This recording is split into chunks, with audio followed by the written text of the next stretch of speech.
So, ayan, mag-install tayo ng electric fan from Shopee. So, meron naman yung instruction, ayan. So, ito yung kanyang mga paa, yung katawan niya, and then yung hélice niya. Then yan, i-assemble natin siya. Okay? So, ang una kong gagawin is, etong dalawa. Ayan. Shoot ko muna ito. Itong black. Ay, mali. Dito pala to. Dito. Dito ilagay. And then, pasok natin dito. So, may malaki. Ililiit ko lang muna siya. Kasi pwede itong adjust. Pahaba. And then, paliit. And then, ito yung lock niya. Okay? So, tapos na agad to. Nalagay ko na agad. So, ayan. Tapos, lalagay ko na yung paa niya. Ayan. Madali lang siya. Mabilis lang pala to. Tatlo lang yung paa niya. Ayan.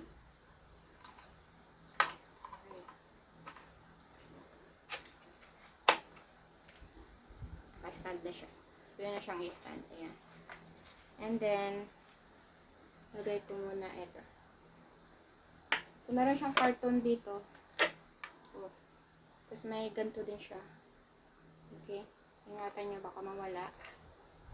Ang gagawin, yes, gaganto ko lang siya. Papantay ko yung butas.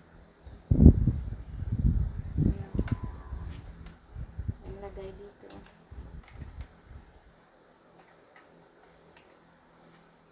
Pantay na lang yung butas. Sana. Karton pati. Ayan. Na-shoot na.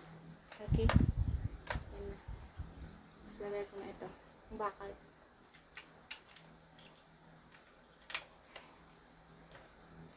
And then, kahigpitan nyo lang. Panhigpit lang. Higpit.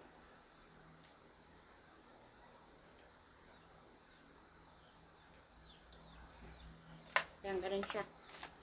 Nakapumo na siya. Okay. So, pahigpitan nyo para ano. Ayan. Tapos nagaganyan-ganyan. So, ayan na. Ilalagay ko na to. Oh. Ito lang. I-ano ko lang siya. I-adjust ko lang siya. Ano. Ayan. Para mababa. Okay. Para pumantay sa akin. So, lagay na natin ta.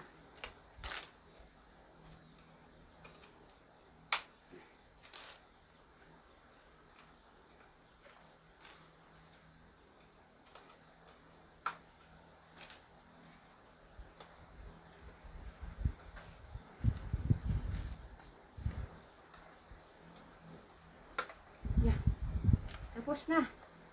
Oh. Yeah, pwede siyang gano'n. Pwede mo din siyang itungo. Basta wag lang ano dito. Oh. Tignan nyo na lang. Okay.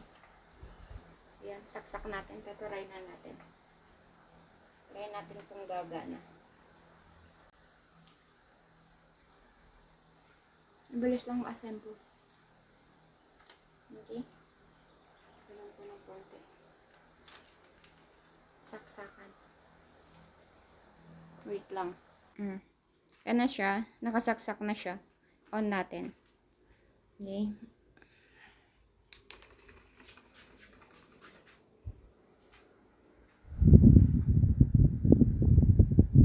Ayan.